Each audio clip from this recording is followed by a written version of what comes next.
Na kwingineko mtazamaji, ni kwamba mgomo wa wahudumu wa afya chini ya mpango wa afya kwa wote UHC umeingia siku ya 3 huku huduma za afya zikiendelea kutatizika katika kaunti mbalimbali nchini. Muungano wa jumuiya ya vyama vya wahudumu wa afya unasema serikali haijatekeleza makubaliano kuajiri wahudumu hao kwa masharti ya kudumu na yenye pensheni. Wagonjwa katika baadhi ya hospitali za umma wameendelea kukumbwa na ucheleweshwaji wa huduma wakati pande husika zikisalia kwenye mvutano.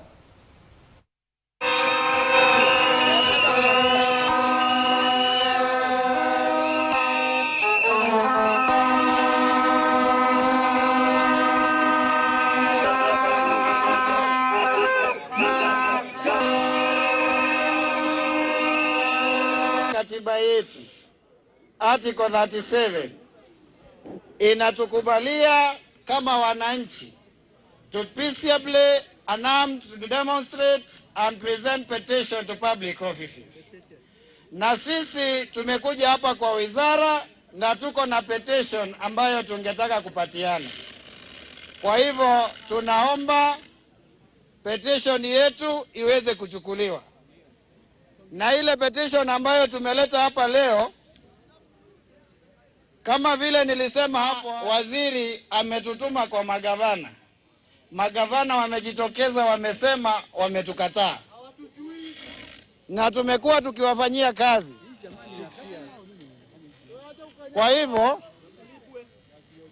Kwa hivyo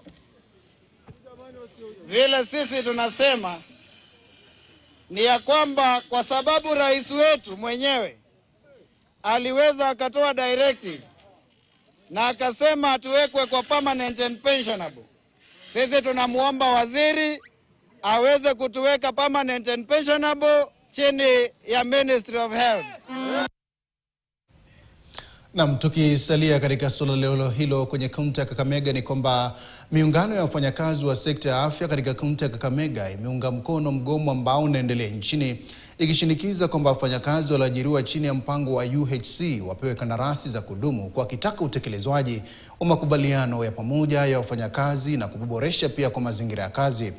Wakiongozwa na mwenyekiti wa miungano hiyo kwenye kaunti ya Kakamega, Bernard Otieno, vyama hivyo vimeshtumu serikali ya kaunti ya Kakamega na serikali ya kitaifa kwa kuchelewesha kushughulikia malalamishi ya wafanyakazi, yakiwemo kutotekelezwa kwa makubaliano ya pamoja ya wafanyakazi yani CBA, mapitio pia ya mishahara na malipo ya madeni ya wafanyakazi. Aidha, wametaka kuajiriwa kwa wahudumu zaidi wa afya ili kupunguza upungufu wa wafanyakazi katika vituo vya afya, wakisisitiza kwamba mgomo huo utaendelea hadi pale serikali itakapotekeleza kikamilifu matakwa yao. We want unity. We want the employees of the government to feel that they're also respected by the government they're serving. You cannot serve a government which doesn't respect you. Sisi tunaambiwa kwa wafanyikazi wa serikali, huduma bora ni haki kwa wananchi. Wanasema huduma bora ni haki yao.